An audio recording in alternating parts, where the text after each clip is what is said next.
As of today, there are only 3 days left until this book goes on sale, and we're planning something a little bit special for release day for April 19th, so stay tuned and we'll tell you more about that.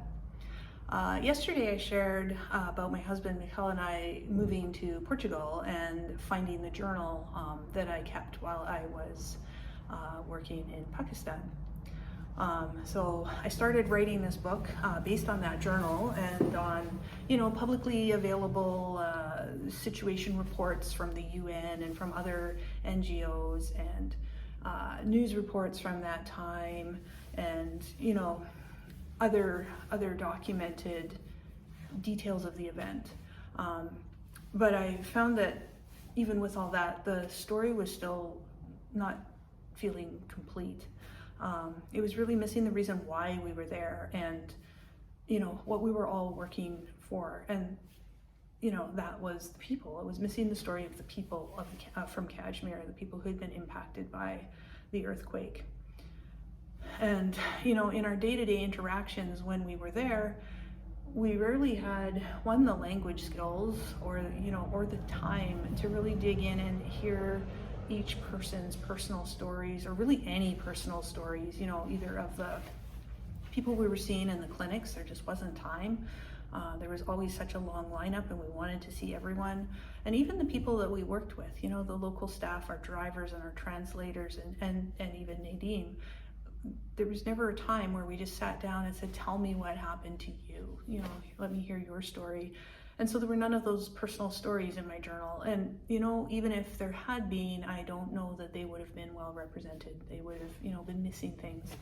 And so I knew that this story, the book, needed that element. And so I wasn't sure what to do. So I contacted Nadeem because we had been in contact more since the pandemic.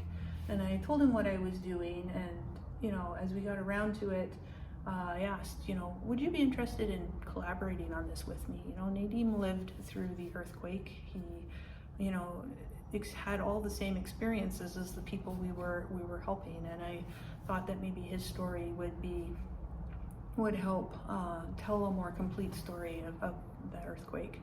And he agreed, and so we started figuring out how we would work together with, him in Islamabad with a full-time job and a family to support, and me pecking away over here. But we fell into a rhythm of, starting the week with a WhatsApp video call and interview. I would usually send the questions I wanted to talk about beforehand so he could think about them. He would, answer the questions I had. I would take the notes. And then through the rest of the week, I would write about what he had shared and send follow-up questions through WhatsApp as I needed, clarification, or I'd forgotten to ask something or things like that. So that kind of became our pattern, working through this project through the fall. But it didn't take long for us to realize that even with my memories and Nadeem's memories, there were details that neither of us could remember. So as those things started to sort of pile up on the parking lot was getting full of things that I was like, neither of us really remember what happened there. So I started reaching out to other team members who had been there with us. And I was just overwhelmed by how enthusiastic they were and how encouraging they were and how generous with their time. And, as I was interviewing them and taking notes and then following up with them again. And one of the things that's really fun is several of them have actually contributed their own little short stories and personal memories, and they're in the appendices at the back of the book. So when you get your copy and you're reading it, I encourage you to read right back to the last page, because there's more personal stories in the back.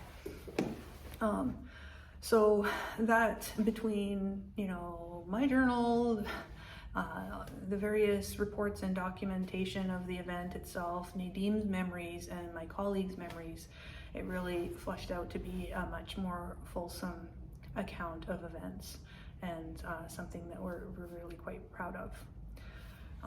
So I'll end this part of the tale here. Tomorrow I'll talk a little bit about the actual writing process, because that was a big learning curve and quite a thing as well.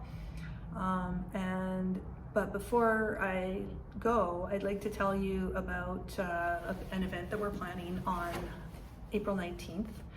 We are going to do a live stream launch party to celebrate the release of this book. There'll be details below in the description and in the comments if you're seeing this on social media. Some of my friends from the local writing group here in Porto, who have been so helpful and supportive as I've been working through this, they're going to be joining me, so it won't just be me talking at the camera this time. There'll be actual real people there, and they will be, I'll do a short reading from the book, but they will also be asking some questions to get a little bit of a discussion about the book going. Without giving away any teasers for those of you who have not yet read the book. So stay tuned for that. We're really excited about how that's coming together.